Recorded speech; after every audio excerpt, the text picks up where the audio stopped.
भी आपको एक रिपोर्ट देखते हैं तो उसमें आपको कई सारी चीज़ें देखने को मिलती है जिसके बारे में हमें पता नहीं होता है, और कई बार हमें खुद से टेस्ट कराना पड़ता है और हमें ये नहीं पता होता है कि हमें किस चीज़ के लिए कौन सा टेस्ट कराना चाहिए। तो आज की वीडियो में हम उसी के बारे में बात करने वाले हैं। आज की वीडियो में हम आपको सभी टेस्ट के बारे में बताएंगे जो कि बहुत ही कॉमन है और अक्सर कराए जाते हैं। तो यहाँ पे हम केवल ऐसे टेस्ट के बारे में बात करने वाले हैं जो कि बहुत ही कॉमन है, जैसे कि शुगर के लिए, लीवर के लिए, किडनी के लिए आदि। तो यहाँ पे हमारा पहला टेस्ट है CBC। इसकी फुल फॉर्म होती है कंप्लीट ब्लड काउंट।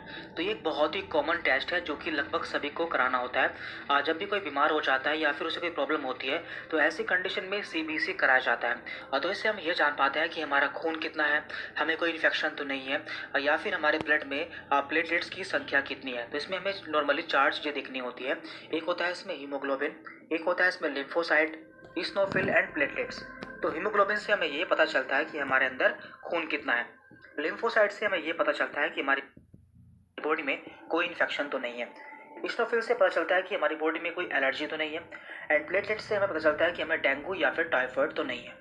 बाकी इनकी वैल्यू कितनी रहती है और हम कैसे जानेंगे कि हमें कोई बीमारी है, और उस पर हम पहले वीडियो अपलोड कर चुके हैं। तो उस वीडियो का लिंक हम आपको नीचे डिस्क्रिप्शन बॉक्स में दे देंगे जहाँ से आप उसे देख सकते हैं।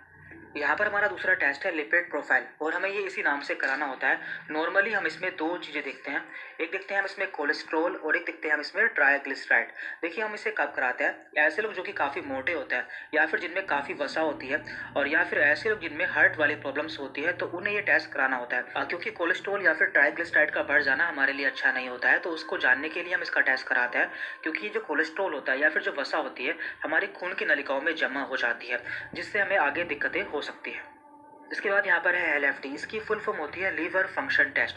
तो इसके द्वारा हम जान पाते हैं कि हमारे लीवर में कोई प्रॉब्लम तो नहीं है। तो नॉर्मली हमें इसमें 2 चीज़ें दिखते हैं। Number 1 bilirubin and number 2 SGOT and SGPT। यदि किसी का बिलीरुबिन बढ़ जाता है तो हम मान लेते हैं कि उसे पीलिया या फिर जॉन्डिस हो चुका है। और इसी तरह से SGOT एंड SGPT से हम जान पाते हैं कि हमारे लीवर में और कोई प्रॉब्लम तो नहीं है या फिर हमारा लीवर कितना काम कर रहा है। तो इस तरह से LFT से हम जान पाते हैं कि हमारे लीवर में कौन सी प्रॉब्लम है। और इसके बाद यहाँ पर है TFT। इसकी फुल फॉर्म होती है थायराइड फंक्शन टेस्ट। तो इस टेस्ट के द्वारा हम जान पाते हैं किसी को थायराइड तो नहीं है। तो ये थायराइड 2 तरह का होता है, एक होता है हाइपर थायराइड और एक होता है हाइपोथायराइड।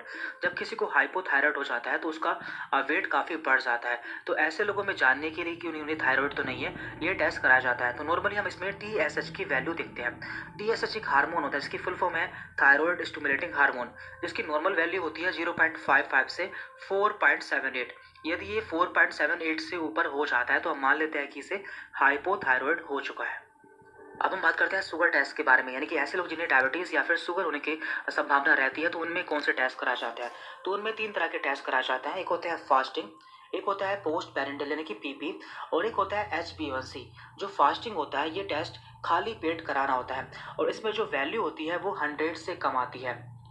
इसके बाद है यहाँ पर PP यानी कि खाना खाने के 2 घंटे बाद, इसमें जो वैल्यू होती है 140 से कम होनी चाहिए। और एक होता है HbA1c।